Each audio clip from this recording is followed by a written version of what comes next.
Hey everyone, welcome back to the Lila Rose Show. Aggression is heating up between Iran and Israel. President Trump just said on Truth Social in the last few days that there was a ceasefire between Israel and Iran. And this was after American jets had gone into Iran and bombed with bunker bombs the sites of different nuclear facilities. Hours later, President Trump announced there was a ceasefire between Israel and Iran. And then hours after that, Iran bombs went off at Israelis and Israelis responded with their own strikes. And now the war seems to be on again. We're going to have on a foreign policy expert, an attorney, an editor over at Newsweek, and the host of the Josh Hammer podcast, Josh Hammer. He's a friend of mine. Great pro-life guy. He himself is very pro-Israel and pro-American Israeli relations. He'll share his perspective. I'll ask some questions of Josh that represent, you could say, the Tucker Carlson perspective more on these things. Obviously, I've been following his perspective, people like Jeffrey Sachs, others. You'll hear what Josh has to say. We may be hosting a debate on this topic in the future with two opposing views on the question of American relationship with Israel and these other countries, including Iran. I'm always eager to hear your guys' thoughts. My personal take ultimately is that war is hell. We don't want war, but we also want to ensure that the innocents are protected and that we can do what we can to posture ourselves in a just way to protect American and American interests. What that looks like in real time, of course, is up for debate. I hope you enjoy this episode with Josh Hammer. Also, don't forget to subscribe to the show so that you never miss another episode if you're listening here on YouTube. And if you're on podcast app, make sure you're subscribed. And please leave us 5 stars, leave us a review. That helps the show reach more people. And thank you so much to all of you who are already subscribed, who have already reviewed the show, who have already given us 5 stars. Again, that helps this show grow. Josh Hammer, welcome to the podcast. It's a pleasure. Thanks for having me, Lila. Great to see you again. Always nice to chat with you. I know you help a lot on the pro-life side of things. So thank you already for all of that work. You have been following closely, I know, the Israel-Gaza war, what's happening with Iran. You wrote a book recently called Israel and Civilization, The Fate of the Jewish Nation and the Destiny of the West. I know you have lots of thoughts on what is unfolding right now in the Middle East. So thanks for coming on. Before we dive right in, tell folks just a little bit more of your background, Josh.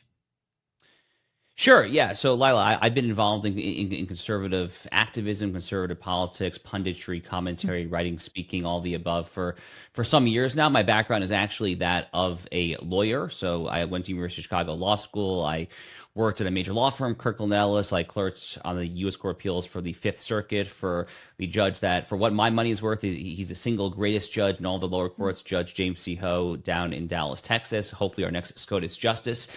But I made the transition after my clerkship, Lila, to being something of a commentator with a legal side presence. So I'm still senior counsel at the Article 3 project, my friend Mike Davis's operation when it comes to judicial nominations there. But I primarily work now as the senior editor at large for Newsweek. I write a weekly syndicated opinion column, host my own show, The Josh Hammer Show.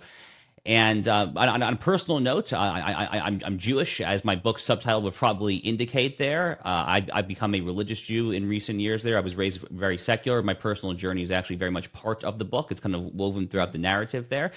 I got married a couple of years ago. We have our first child.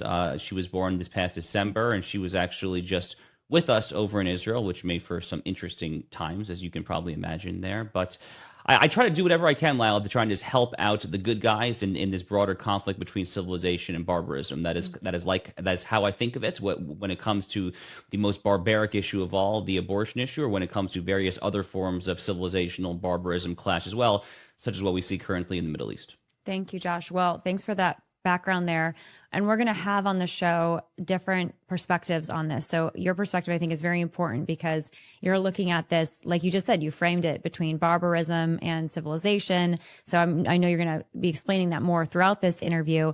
You did mismention that you were in Israel and you had to leave early, is my understanding, because of the bombing that Israel experienced just in the last few days from Iran. Tell us briefly about what happened with that for you. Yeah, it was quite an ordeal. So we were there primarily, Lila, for personal reasons. My wife was born in Israel, raised here in Florida where we live, but a lot of her family is still back there. So we went over for a wedding, a birthday party, a couple of other reasons. I was going to do a book event in Jerusalem for my book, Israel and Civilization. So we had a bunch of reasons to fly over there. And it was on, I think, the 5th night that we were there, night 5, if I'm not mistaken, that we woke up at 3 a.m. local time to the sirens. And we We learned that the IDF operations inside Iran had taken place, and it was only a matter of hours before the rest of our trip was essentially completely upended. So this group trip that I was essentially affixing onto the front end was canceled. My book event in Jerusalem was canceled. It essentially all went down the tubes. And we tried to ride out the first few days of the trip, Lila. And by ride out, I think I'll paint just a picture for you, if I may, which is, the phones over there, you'll get a big, loud buzzing noise saying be near a bomb shelter in case what hits the fan. But it's not until the actual sirens start blaring in your local vicinity that you know that it's time to stop whatever you're doing and get to a bomb shelter ASAP. You have roughly 90 seconds, maybe 2 minutes to drop whatever you're doing and get to a bomb shelter. So that was essentially what we were doing for 3 or 4 days. I mentioned that I've become a religious Jew in recent years. It was actually literally during Friday evening Shabbat prayers for the Jewish Sabbath that we first had to run to the bomb shelter. I was in the middle of a very well-known Jewish prayer called Lecha Dodi. I had to abruptly stop and just take our 6-minute-old and just run to the bomb shelter. Not exactly fun. So after a few days of this, and after seeing that the Israeli air defense was doing well, to be clear, but nonetheless letting far too many projectiles, if I might say, through, I decided that we had to get out. So I found out, I mentioned I live in Florida. I found out that Governor Ron DeSantis and Florida were partnering with a rescue organization called Grable Rescue to evacuate Americans out of Israel. I got in touch with a wonderful state senator named Jay Collins here in Florida, who was literally physically on the ground there in Israel. And thus began the long 3.5-day journey. So we went to the Jordanian border, crossed the border, went to Amman, the capital of Jordan, spent the night in Amman, flew to Cyprus, which became something of a focal point for Israelis evacuating. So we were then a night in Cyprus, then flew to Tampa, Florida on a DeSantis charter flight. DeSantis himself was actually meeting us there at Tampa International Airport. That was a bit of a surprise. It was doubly a surprise when he personally asked me to join him at the press conference after this 13-hour flight where I got no sleep. So I did my best to not sound like a groggy, sleep-deprived idiot during that press conference there. And then we eventually found our way back home to South Florida. The whole thing, again, took about 3.5 days. But the most important part, Lila, is that we are all safe. Praise be to God. And we're going to have a lot of very funny stories probably to tell our daughter one day when she's old enough to comprehend it all. Thank God. Yes, I'm so glad you're safe. Can you give folks, those that have been living under a rock and also those that are reading the news, but every day there's a new headline and it's changing, what's happening with Iran, Israel, the Gaza war. Can you give us some context about the events of the last week? And then also give us your view on the Iranian-Israeli relations and how they have evolved over the last few decades. I know that's a huge question right there. So, start with the last week and then, give us a few thoughts about how you see the relationship and the context for that relationship over the last several years. Sure. So the first thing to note is that this is not a war that started a week and a half ago. A lot of people are saying that this is Israel's war of aggression, that Israel dropped these bombs at Iran. That's frankly just a very foolish thing to say. I mean, at a bare minimum, this war started on October 7th, 2023, where Hamas, which is funded by Iran, committed the largest pogrom and mass murder of the Jewish people since Adolf Hitler and the Nazis were alive. The Wall Street Journal, in reporting on October 8th, 2023, had a report that has still not been disputed, that Hamas was in and out of Iran receiving training and support for that horrific operation there. So at a bare minimum, this conflict started about a year and a half ago on October 7th. Not just Hamas, then ultimately a different Iranian proxy, Hezbollah in Lebanon got in, the Houthis in Yemen. These are all the Iranian regime's various terror proxies throughout the region. I think an even longer view, though, Lila, is probably appropriate here as well, which is that the revolutionary Iranian regime, since they overthrew the Shah and took over in 1979, they've been at war with the West more broadly, but especially with what regime ideology refers to as the little Satan of Israel and the big Satan of the United States. They've been at war with both of us for 4.5 decades now. I mean, talk about the hostage crisis that ended the Jimmy Carter presidency and spawned this regime. Talk about the Beirut barracks bombings in Beirut, Lebanon in 1983 from the Iranian proxy Hezbollah there, 241 Marines slain there. So this war, frankly, I dated as a starting point going back a very, very long time. Now, having said that, for XYZ reasons, the IDF, working in some degree of coordination with the United States, it's not entirely exactly clear exactly what that extent of that coordination was, did decide that on June 12th, June 13th, that the time had come. It happens to be that this was day 61 after Donald Trump gave the Iranians 60 days to negotiate. Probably not a coincidence there. So that was the beginning of the current stage of what I would refer to as this decades-long war from the revolutionary Iranian regime against the West there. And again, the United States stayed out initially. Secretary of State Marco Rubio had this initial statement trying to put some distance between the Israeli operations inside Iran and the United States position there. But things changed, and we can kind of, openly speculate as to why exactly things changed. My own 2 cents on that is that Donald Trump is known for a number of things, but he's known for watching a lot of Fox News, watching a lot of media there, and he probably saw constant media reports of how much butt, frankly, the IDF and Mossad were doing inside Iran, and it really was a spectacular demonstration of intelligence prowess from in those early hours from the IDF and Mossad there. And I think that probably above all is what galvanized Donald Trump to get off of the finish line there and then go with this bunker buster operation inside of Iran, so-called Operation Midnight Hammer there. And that kind of then takes us to today. But the quick interjection there, Sure. Josh. So is your read on it, because Mossad did that operation to target those, correct me on the language here, there were particular Iranian military leaders, and just do these very careful strikes to basically assassinate them. You're saying President Trump is watching that, thinking that's really cool that they were able to do that with no other casualties. It was so precise. And let's do the U.S. version of being really cool. Let's just eliminate their nuclear, not that they have nuclear capabilities, but, nuclear weapon capabilities, but let's just eliminate any potential for that by just doing these bunker bombs. Is that, am I understanding it correctly? Yeah, I think that's part of it. I think that it's multifaceted. I think that's definitely part of it, is that Donald Trump essentially being shocked and awed by the dramatic and frankly just very kind of Hollywood film-esque cool nature of those early stages of the Mossad IDF campaign to map out this country on an intelligence grid and take out the top nuclear scientists, the IRGC commanders there. I think that he was probably genuinely impressed by it to an extent, as well as large swaths of the MAGA commentariat on social media seem to be as well. But Lila, it definitely is more than that. I mean, let's not forget that Iran has been confirmed from our own intelligence community to be trying to assassinate Donald Trump for years now. Donald Trump took out Qasem Soleimani, the head of the IRGC Quds Force, back in 2020. He withdrew from Barack Obama's flawed nuclear deal. So he's been very tough on Iran for a very long time. So it definitely is more complicated than that there. But I think that he was ultimately then trying to see whether or not Israel would take care of it on its own. But because Netanyahu and the Israelis kind of set the United States up so well to kind of come in with this one fell final swoop and kind of just have the slam dunk of sorts at the end there, I think that Trump ultimately really could not resist that. Did you know that every year 200,000 families go bankrupt from medical bills, even with health insurance?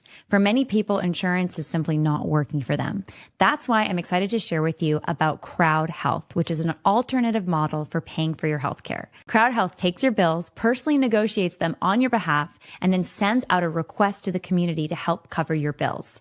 The Crowd Health community has fully funded more than 5,000 medical bills over the last 2 years. This includes accidents like a young woman in Tennessee who lost her fingers in a boating accident, to NICU babies and cancer cases. Keep in mind, Crowd Health is not the same thing as insurance, but it is an alternative model to help pay medical bills and keep your monthly costs low. So go to Join Crowd Health today. Use the code Lila at checkout to get your first 3 months for only $99. That's joincrowdhealth.com and use the code Lila at checkout to get your first 3 months for only $99.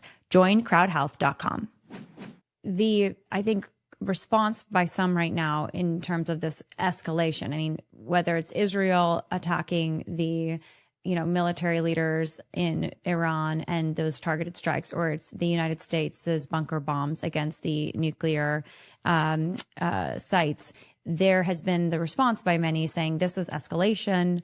Iran does have a lot of bad actors running around. There's certainly terrorists that find their homes in Iran, but largely speaking, the Iranian regime is not waging war on the U.S. or Israel directly the way that maybe these other terrorist cells are. So us going in and doing these targeted strikes, there's an argument. Why? What's the, maybe you can argue the case for Israel doing that. Let Israel do what Israel wants it to do. But the United States taking this on and doing this really escalation of these bunker bombs is an act of war, an act of war with a new country.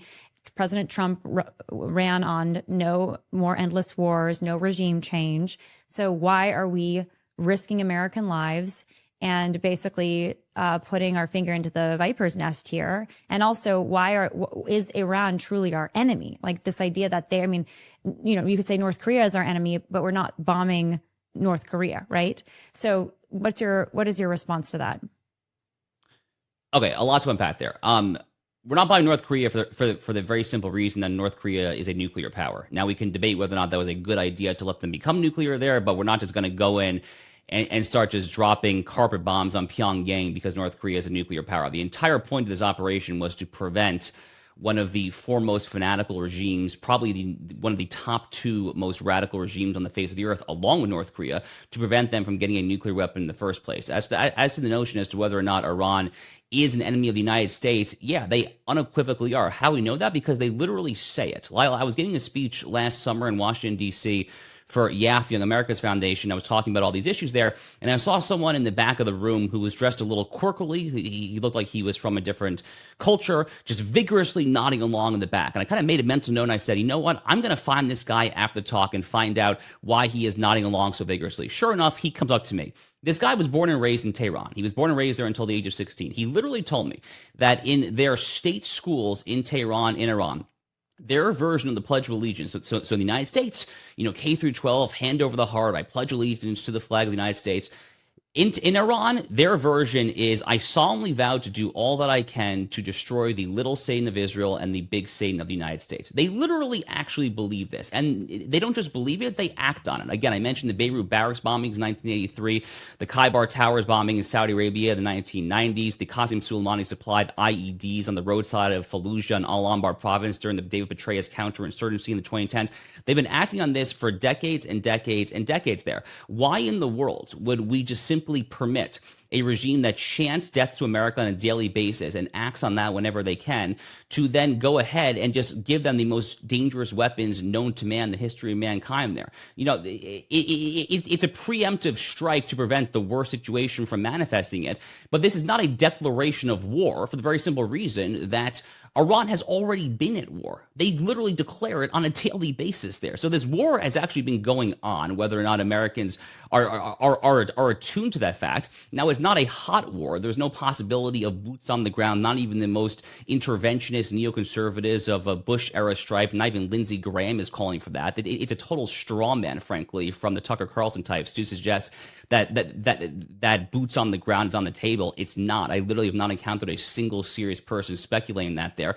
Donald Trump, furthermore, has completely disavowed the goal of forcible Western-imposed regime change. By the way, I oppose that as well. I oppose hubristic, arrogant, Western elite-imposed top-down regime change. Now, the best solution to the Iranian crisis for 4.5 decades now has indeed been some form of regime change, but that has to happen from the grassroots. It has to happen from the wellspring of sentiment from the Persian people, a very proud people going back 2.5, 3 millennia, to reclaim their country from this fanatical Islamist theocracy that is wildly out of step with the sentiments of the median Persian individual there. So that's how I would try to respond. I might have missed a couple of points there, but that's how I would respond to some of that. I appreciate that. Yeah, I think this is the whole conversation right now. Your response just now and kind of the justification for, you could call it wrestling the hornet's nest, whatever, versus, okay, do you let this country that has, yes, is opposed, you could say, to American interests in terms of threats that might originate from, academia. You mentioned they recite death to the big Satan and the little Satan. But it's not like Iran has said, we are going to go to war with the United States. It's not like a public declaration from the country, we are at war with you, and now we're going to try to just kill any American we can get our hands on. It's more that there are these questions about Iran's involvement with terrorists. We had those same questions justifying the Iraq war. Is Iraq or is Afghanistan a safe harbor for Al-Qaeda, right? So this is sort of a narrative that we explore, as a justification for invading or acts of aggression against these different Middle Eastern countries.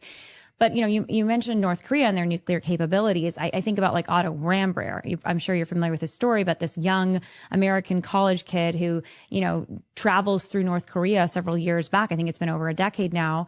And he ends up just, taking a flag off the wall. I think it was a North Korea piece of propaganda.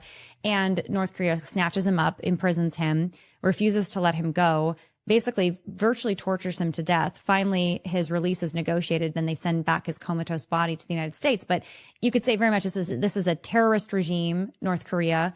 They're horrific. But and you just said, well, we're not bombing North Korea because they have a nuclear weapon. You could also say, well, we're not bombing North Korea because we don't just go out and bomb countries that disagree with us, even if they do acts of aggression occasionally against us that we don't like, such as kidnapping Otto Rambrer, an American kid, and basically torturing him to death. So anyways, we could get into all these different countries.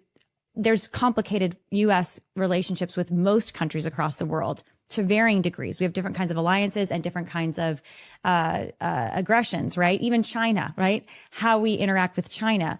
And we trade with China, obviously, but then there's a lot of disagreements we have with China culturally. There's a lot of frustrations that we have with China, but we're not going to go and bomb military sites in China. That would be seen as an act of war, and then China would go to war with us. So I think the framework for decision making here is what Americans are talking about right now. Like, what is the justification for bombing Iran? And there's this narrative that people are concerned about that we are just doing Benjamin Netanyahu's bidding. And this is not in America's interest, and it's not just, and this is just in Israel's interest. How do you see it differently? I know your book explores the concept of Israel being a key ally to the United States, but how would you respond to that viewpoint? Yeah, I'm just astounded that this is presented as kind of like a 50-50 jump ball proposition. I mean, the polling on this is extraordinarily clear. 79% of Democrats, 85% of Republicans say that they support preemptive strikes if necessary to deprive Iran of a nuclear weapon. I mean, presidents of both parties have at least given rhetorical lip service to the notion that the world's most fanatical state sponsor of jihad cannot attain the world's most dangerous weapons for decades. Even Barack Obama, who deep down in his very callous black heart, I sincerely believe desired Barack Obama or desired Iran to get a nuclear weapon, even he felt the need for political optics and nothing else to try to bamboozle the American people and pretend like his JCPOA nuclear deal was actually a way to prevent the moles from getting a nuclear weapon. Because Americans intuitively understand that they have a long enough memory. Those of them who were alive, I wasn't, and I don't think you were either, but many of the older folks remember the hostage crisis that lasted for 450 plus days. Many of them remember the Beirut barracks bombings. Many of them remember the Khaybar towers in Saudi Arabia, the Soleimani supplied IEDs there. And we know for a fact that so many of these various U.S. State Department recognized foreign terrorist organizations, Hezbollah, Hamas, Palestinian Islamic Jihad, the Houthis, Kataib Hezbollah in Iraq, we know that they are directly funded by Iran because it's really not that hard to figure out. Most of these people are stupid enough to take really flashy, snazzy photos of them when they're dining and wining in places like Tehran or in Doha, Qatar, as the case may be there. So there's really no doubt as to whether or not Iran has formed this sprawling mass array of terrorist proxies. By the way, their terrorist proxies are not merely limited to the Middle East there. Hezbollah in particular has been notorious for being deeply active in Central and South America for decades. Iran is very cozy with Venezuela. They're very cozy with Cuba. They're cozy, frankly, with all of the world's worst actors there. So if you have a bang for your buck proposition where you can get in and out to deprive this regime that is calling for America's death, has been at war with us, whether or not we want to admit it, for 4.5 decades there, to deprive them of the worst weapons known to mankind. If you have a semblance of geopolitical sobriety about you, and you're not kind of a shrieking World War III catastrophizing dolt who is predicting thousands of American casualties and incorrectly predicting that Russia, which is a paper tiger, as we see in Ukraine, and predicting that China, which has a million of its own problems, if you're not so gullible as to think that these other countries would step in and defend Iran, which has no assets whatsoever other than the subjugated Persian people and a bunch of oil and natural gas, if you're willing to then recognize that they're not going to step in there and bail Iran out there, why would you not do this? Why would you not do this there with zero American casualties? It makes no sense whatsoever. EveryLife.com is America's pro-life baby diaper and wipes company. I love EveryLife.com, and I use EveryLife diapers and wipes for my little ones because these are a best-in-class product that are clean. There's no harmful dyes or fragrances or phthalates in this product. It is designed to be healthy for your little one and good for your little one's skin. If you go to EveryLife.com/join today, by joining the Changing Lives Club, you not only get 10% off your monthly diaper and wipe subscription, in addition to that, you'll get a free tote bag, and EveryLife.com will donate a box of diapers diapers and wipes to a mother and baby in need. And I'm excited to share, everylife.com is now offering training pants for your little one. These are 12-hour leak-proof training pants, pull-ups for that little one that is maybe potty training. You got to check them out. EveryLife also has just come out with their new shampoo and baby wash and lotion package. The product is amazing. I have already started to use it. That's everylife.com/join. Use the code Lila. The one bright side is that in addition to what you're speaking to, which is this could neutralize potential future nuclear capabilities of Iran. My understanding is there weren't even Iranian casualties of the bunker bomb strikes. I could be wrong on that, but my understanding is the Iranian state media was saying that they had been evacuated before the bombs hit. So there were no Iranian or American casualties, which is sort of remarkable when you're talking about a massive bunker bomb going off. But I appreciate you letting me do devil's advocate here, because I think these are the questions, especially I've noticed a lot of Gen Zers are asking, who are very allergic to war, understandably so, because war is hell. You know, war is terrible. You know, I know someone who's been making the rounds and weighing in on this is Jeffrey Sachs. I'm sure you're familiar with his work. He has, you know, is renowned, you could say, for his advising of governments throughout Latin America, Europe, and parts of the former Soviet Union. And he has this whole take on the conflict. And his argument is, I'm curious your response to this. He says, well, Iran doesn't even want nuclear weapons. You know, there has been U.S. Intelligence that says that Iran is not trying to get a nuclear weapon.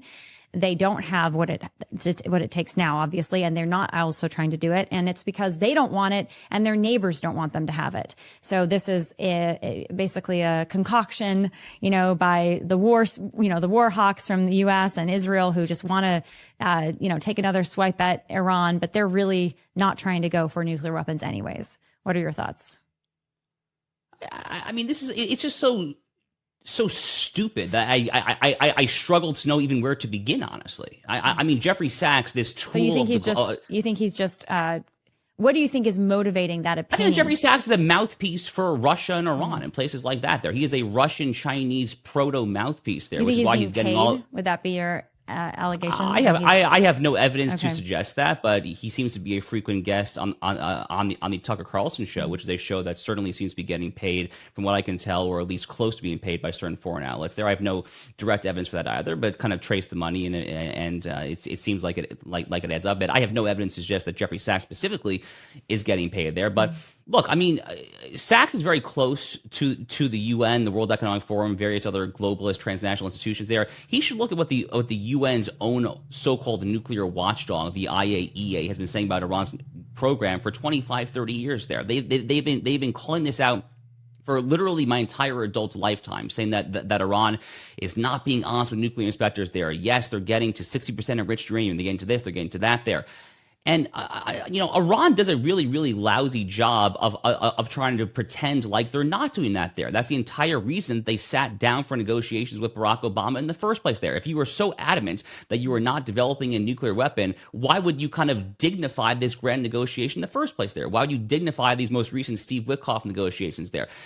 Anyone and everyone who knows anything knows that Iran has been racing towards a nuclear weapon there. You don't put these facilities buried deep, 300 feet underground in these triple extra fortified mountains there. You don't stick two middle fingers to international watchdog inspectors unless you're trying to hide something there. So I mean, it's crazy to me. I don't know what else to say, but it really just defies anything remotely resembling common sense or logic to say. And having said that, look, I understand why people are skeptical. I understand why people are very skeptical there, notwithstanding all the things that we pointed out about how this is a simple tactical strike in line with Donald Trump's Jacksonian approach to foreign policy, very different than the moralistic Bush-era neoconservative boondogs there. I understand the skepticism. I understand the hesitancy. I, too, have a lot of questions about the intelligence community, for sure. But if there is one thing that we can say with a very, very high degree of confidence there, because they're not even particularly trying to hide the ball themselves, is that Iran has every interest in acquiring a nuclear weapon. And your argument for that would be they have every interest in acquiring a nuclear weapon because they want to deploy it even if it's a suicidal mission against the United States and Israel. Because the raison d'etre of this regime is to destroy the little say and the big say, and that's literally why they exist. So you think that Iran wants that nuclear weapon so that they can, even though it would be a self-immolation, like because if they launch a nuke at us, it's, mutual assured destruction, right? So you think that they want this nuclear weapon so they can just get blown up and will get blown up? Well, it's not mutually assured destruction because that premise, I think, necessarily is reliant on dealing with cold, rational actors. But these are jihadists. These are literally so it's a suicide Islamist bombing mission jihadists for them, effectively. Yeah, I mean, you're dealing here with a regime that actually believes in the whole 72 versions in heaven thing there. So, I mean, you're not dealing here with a cold, calculating game theory analysis. There's no such thing as Soviet, Gorbachev, Reagan-style mutually assured destruction with a regime like this there. So, yes, they are trying to get a nuclear weapon so that they can actually use it. So, it's interesting because if you talk to most people in Israel, right, they would, my understanding is agree with what you're saying. Like, have you lived in Israel before? They are like, these countries are not our friends. Like, they're not these countries, like every country, but we have neighbors very close to us that are literally deploying terrorist attacks against us. You have Iran, like you said, who has this very hostile posture towards us. So Israel is kind of always holding, literally, they have, throughout the country of Israel, there are armed military personnel everywhere. You grow up in Israel, you spend, I think it's 2 years in the military, right? De facto, if you're a man or a woman, they're always on guard because they're always under threat. So I understand, that certainly that perspective. I think for the American, that's a very difficult thing to comprehend because we don't have that experience of constantly feeling that our safety is at risk. Do you think that plays into this chasm really psychologically between the American mindset on these affairs and saying, wait, why are we doing this? Should we really be meddling in the Middle East versus this is an existential threat that's felt daily by the people of Israel? WeHeartNutrition.com is a vitamin and supplement company that provides the highest quality, research-backed ingredients customized and optimized to help you be healthy. What I also love about We Heart Nutrition is that this is a family-owned company, and they donate a full 10% back of all of their revenue to pregnancy resource centers to help moms and babies in need. So whether you are premenopausal or postmenopausal, whether you're looking to conceive, help improve your fertility, whether you're pregnant, and this is a great prenatal vitamin, or you're postnatal. Plus, I'm very excited to share this with my husband. Now We Heart Nutrition has come out with their first line of men's vitamins. And if you order today at WeHeartNutrition.com, get your vitamins, you can get 20% off using the code Lila. And if you spend at least $50, you will get a free signature bamboo capsule vitamin box. So go to WeHeartNutrition.com today. Use the code Lila at checkout to get 20% off your purchase. That's WeHeartNutrition.com. All right. So one is I reject the premise that there is some sort of monumental chasm here going on. Again, the polling is very clear. The polling is that the American people support essentially anything to prevent Iran from getting a nuclear weapon. Now, the American people also support another prolonged military operation in the Middle East. Guess what? So do I. So does virtually everyone I talk to there. But again, the polling this is an 80-20 issue at worst, arguably even better depending on the polling there. For decades, definitely Republican presidents, but even Democrat presidents have felt the need to give lip service that the world's most fanatical Islamist regime simply cannot acquire a nuclear weapon there. So I mean, to me, it's pretty clear that this is a winning issue politically for President Trump there. There are a lot of loud, outspoken voices within his own purported coalition, people who are trying to impute their own radical Charles Lindbergh, Fortress America type views and trying to make that out to be MAGA or America First, notwithstanding the fact that Donald Trump's foreign policy has never been that he has always been a Jacksonian, always been someone who will actually use prudential force to defend American interests if need be. See, for example, the Qasem Soleimani assassination, the al-Baghdadi assassination in ISIS in Syria back in the early stages of the first term there. So there's that. The other thing that's relevant here is this notion that there is kind of this sharp chasm between the American and Israeli mentality there, which again I categorically reject that for the reasons that I just said there. It's also not just the Israeli perspective, Lila. All the other Arab countries in the region, with the possible exception of Qatar and maybe Recep Tayyip Erdogan's Turkey, they are thrilled. They are literally thrilled with what has just happened there. The Saudis are a bunch of cowards. They're not going to publicly praise what just happened there for reasons of essentially being afraid of their own people there. I guarantee you that Mohammed bin Salman was smiling ear to ear when he heard about this there. They are all terrified of the Iranian nuclear program, whether it's the Saudis, the Emiratis, the Bahrainis, the Egyptians, the Jordanians, you name it.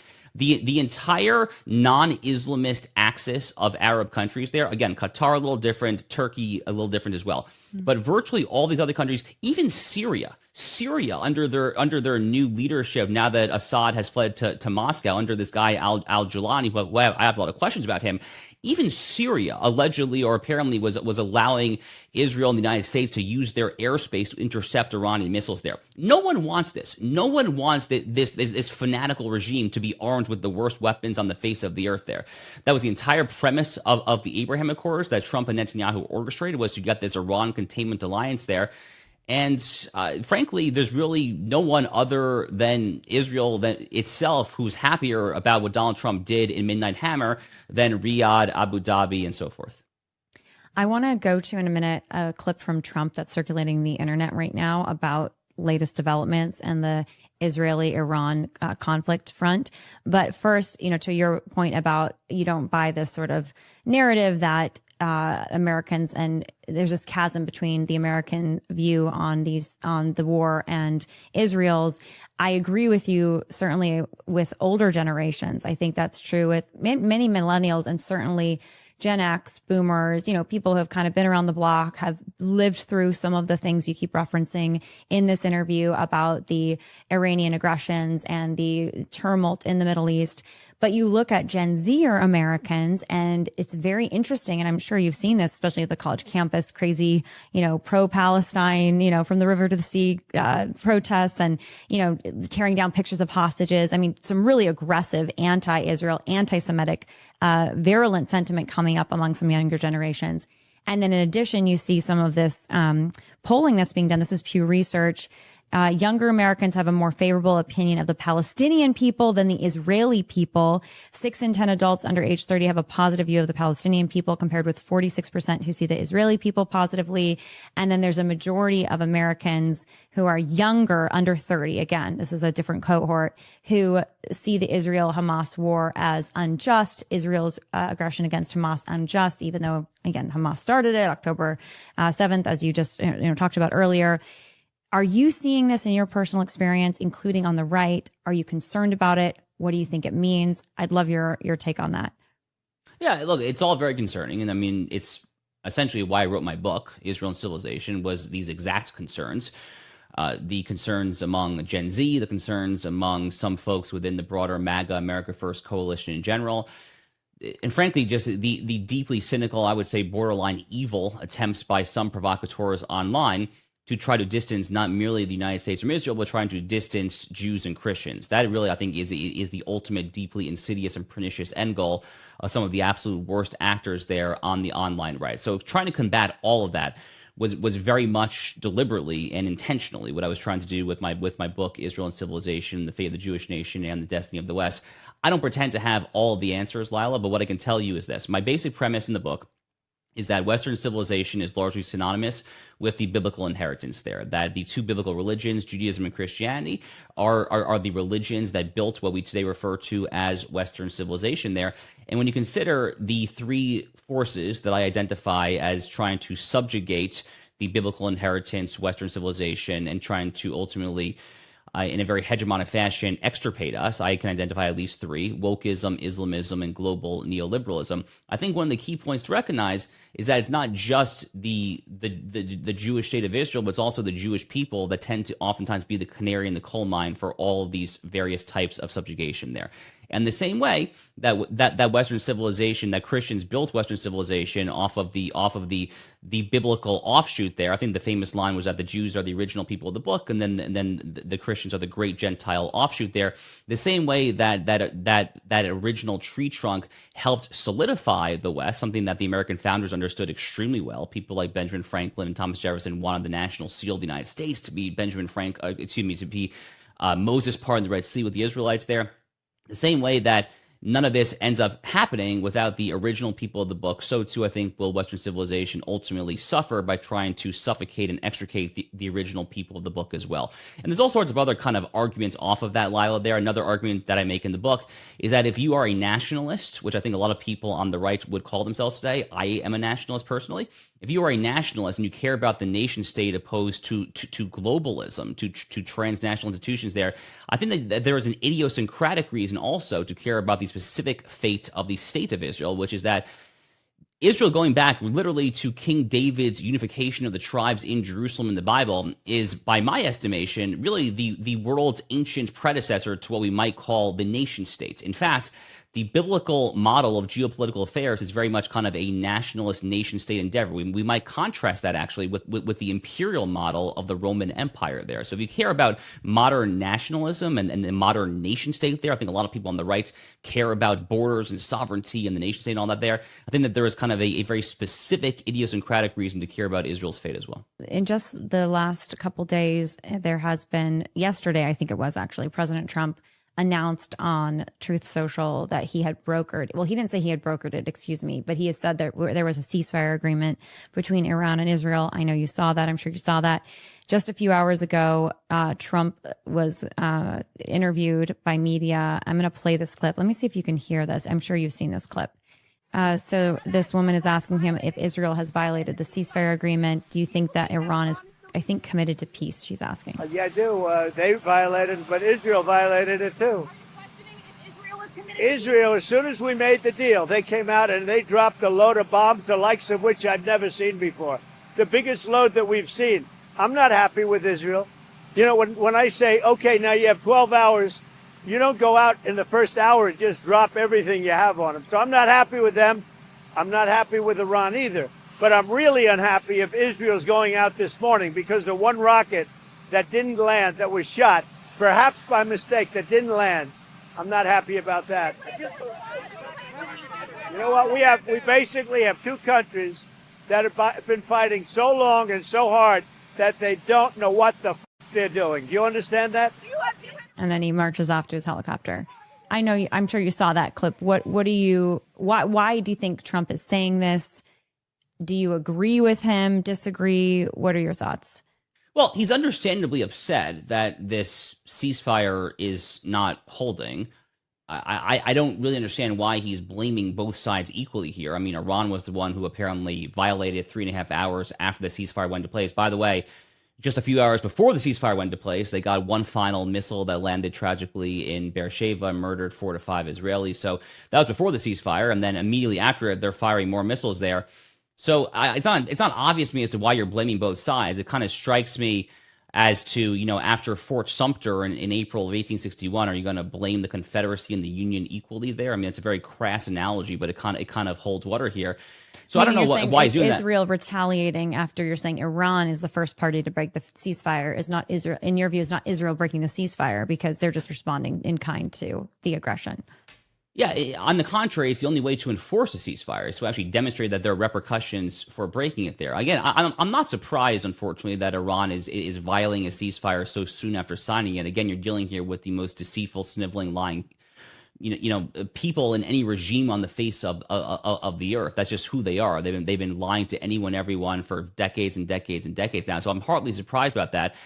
It's a very interesting moment for President Trump to be in there. He clearly wants this ceasefire to stick. I clearly want this ceasefire to stick. I don't really know a single person who does not want this ceasefire to stick. The problem, again, is that you're dealing with a horrific bunch of liars who are going to say and do anything and everything, which, by the way, apparently Donald Trump finally realized that on day 60 of his strung-out negotiations, which is why he apparently gave some sort of implicit green light to Israel to launch their preemptive operations inside of Iran there.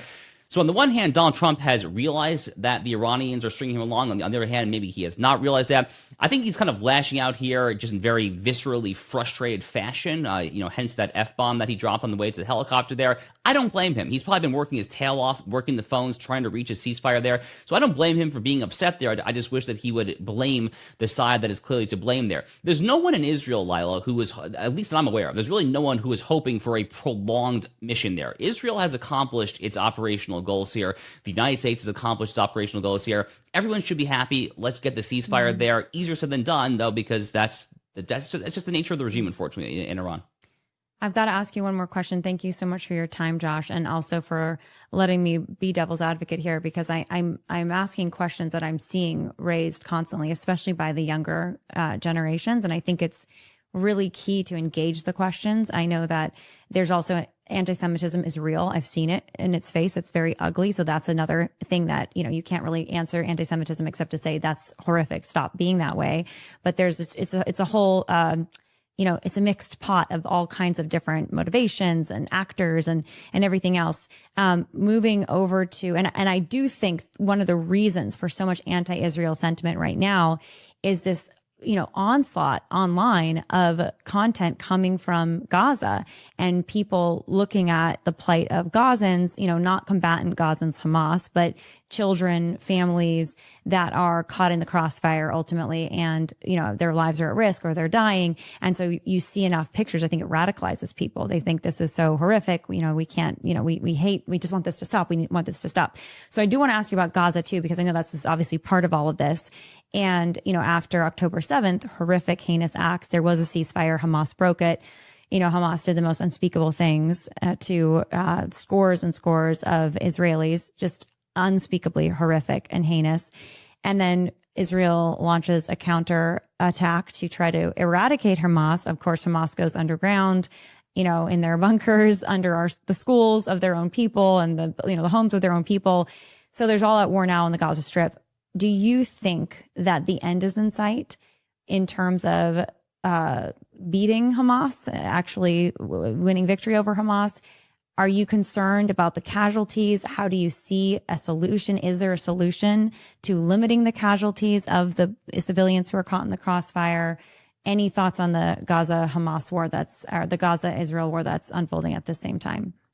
Sure. Well, let's not forget that October 7th on its own terms was also a tragedy to be clear, Israel suffered by far the biggest wound, but there were literally people of between 40 and 50, if I recall, different nationalities who were murdered. Yeah, Thai people, Americans. Yeah, it's true. Yeah, tons of Europeans, because a lot of them were there for this music festival there.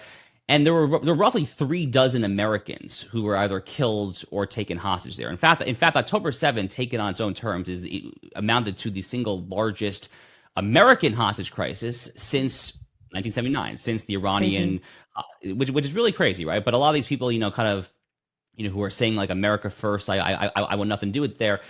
They're not necessarily kind of responding to the fact that many American citizens were killed or wounded as well. Look, I understand that people are deeply upset about images, and a lot of these images are nonetheless terrible there. But nonetheless, we actually have statistics, Lila. We have statistics there. And John Spencer, who is the head of urban warfare studies at West Point, he's probably the Western world's single leading expert on urban warfare. He was there in Iraq during the Donald Trump-led insurgency against ISIS there in 2016. There, he's crunched numbers literally since the war started, and the combatant to civilian death ratio here, according to John Spencer, is 1 to 1.5, which is at least twice as good as the United States achieved in 2016, 2017 against ISIS. In fact, according to Professor Spencer, it is the most humanistic, the most humane, you might say, ratio in the entire history of recorded urban warfare. So this notion that Israel is indiscriminately killing civilians it's a modern day blood libel. There's really no other way to say it there. Bear in mind as well that Hamas, as we well know, operates from civilian centers. They literally operate from hospitals, from mosques, from schools, from this, from that there. And under at least the rules of war that I am familiar with, there are the laws of war there. In a situation like that, when there are civilian casualties, in a situation like that, when there's a legitimate military target, and there's such thing as a doctrine of proportionality there.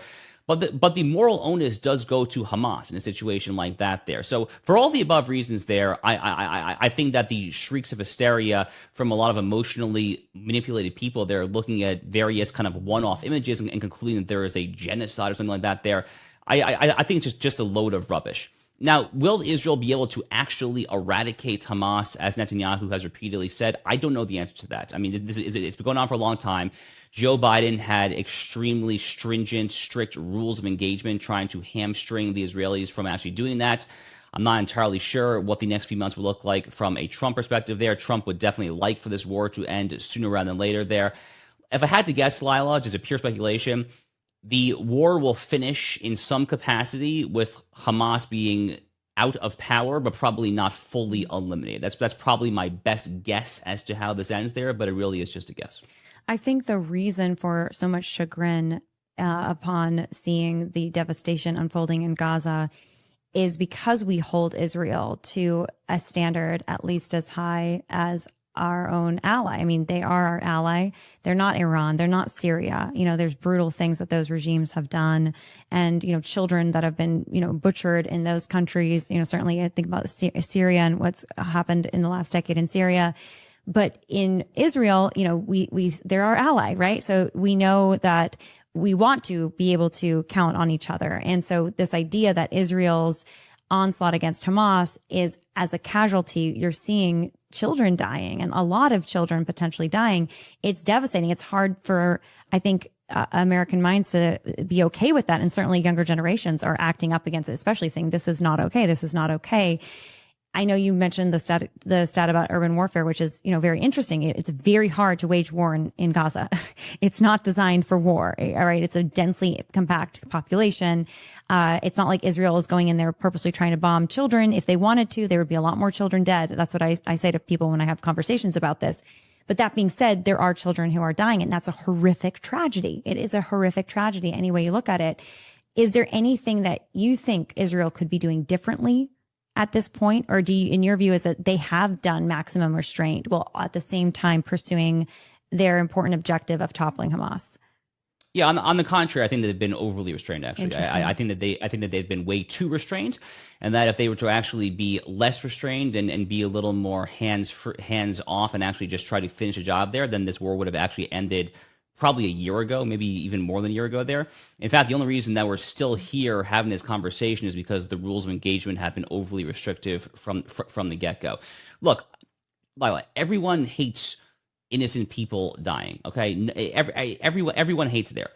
Look, you're also dealing with a situation of, this kind of gets to the Western mentality and how the West has actually really forgotten how to actually wage war. The West has not fought a genuine war probably since World War II, which is an actual war against an enemy that wants to kill you, and you try to kill them first. That is what's happening here. By the way, that was not always Israel's mentality to Gaza. On the contrary, after Hamas took over in 2007, Israel tried to essentially do backdoor payments via Qatar to keep Hamas in power, try to economically bribe them on the operating assumption that whatever might follow Hamas would actually be even worse there. That dream died on October 7th there. So their MO has not always been to actually get rid of Hamas.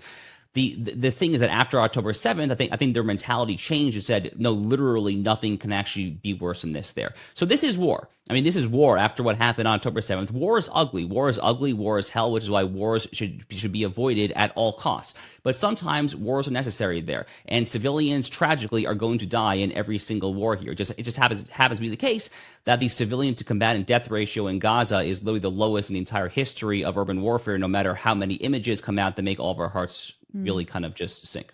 I just find it so devastating and pray daily that Hamas does.